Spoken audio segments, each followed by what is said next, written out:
Hi, this is Ike from Groovy Entertainment. Today we got a book to read for you. Today's book is The Eight Famous Engines, Gordon Goes Foreign for 1957. So let's get started.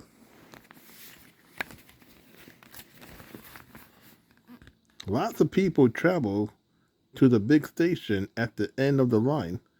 Engines from other railways sometimes pull their trains. These engines stay the night and go home next day. Gordon was talking one day to one of these. When I was young and green, he said, I remember going to London. Do you know the place? The station called King Cross?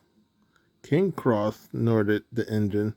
London, everybody knows that. Rubbish, said Duck. London Patterton, I know, I worked there. They argued till they went to sleep. They argued when they woke up. They were still arguing when the other engine went away. Stupid thing, said Gordon crossly. I have no patience. Stupid yourself, said Duck. London Patterson. Patterson, do you hear? Stop arguing. Jane broke in. You make me tired.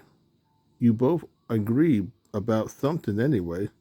What's that? London, laughed James. Now shut up. Gordon rode away, still grumbling. I'm sure it's King Cross. I'll go and prove it.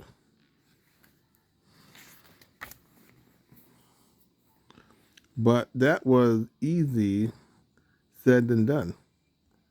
London lay beyond the big station at the other end of the line. Gordon had to stop there. Another engine then took his train. If I didn't stop, he thought, I could go to London. One day, he ran right through the station. Another time, he tried to stop, but the firemen could uncuff the coaches. He tried all sorts of tricks, but it was no good. His driver tricked him every time. Oh dear, he thought sadly, I'll never get there. One day he pulled the express to the station at usual. His firemen uncuffed the coaches and he ran on to his silent to wait till it was time to go home. The coaches waited and waited at the platform, but their engine didn't come. A porter ran across and spoke to Gordon's driver. The inspector on the platform, he wanted to see you. The driver climbed down from the cab and walked over the station. He came back in a few minutes, looking excited. Hello, said the fireman. What happened? The engine for the express turned over when it was coming out of the yard. Nothing else can come in or out. They wanted us to take the train to London. I said we would if the fat controller agreed. They telephoned it, and he said we could do it. How'd that? Fine, said the fireman. We'll show them what the fat controller engine can do. Come on, said Gordon. Let's go. He rode quickly over the crossing and backed on to the train. It was only a few minutes before the guard blew his whistle, but Gordon thought it was age. Come on, he puffed to the coaches. We are going to town. We are going to town, sung the coaches, slowly at first, then faster and faster. Gordon found that London was a long way the way. Never mind, he said. I like a good long run to stretch my wheels, but all the same, he was glad when London came in sight. The fat controller came in his office next morning. He looked at the letter on his desk. One had a London postmark. I wonder how Gordon getting on, he said. The station master knocked and came in. He looked excited. Excuse me, sir, have you seen the news? Not yet, why? Just look at this, sir. The fat controller took the newspaper.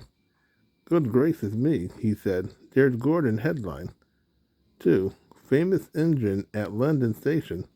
Police called to control crowd. The fat controller read on. After, I have no clue. Gordon returned next day. The fat controller spoke to his driver and fireman. I see you had a good welcome in London. We certainly did, sir. We signed autographs till our arms ached.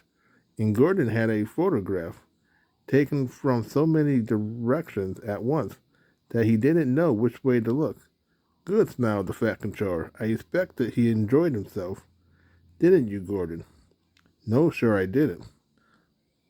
Why ever not? London all wrong, answered Gordon. Sadly, I have changed it. It isn't King Cross anymore. It is St. Pantocrates. So that was Gordon Goes Foreign for 1957. So if you like, subscribe, share, and comment, have a groovy day with another video coming out real soon.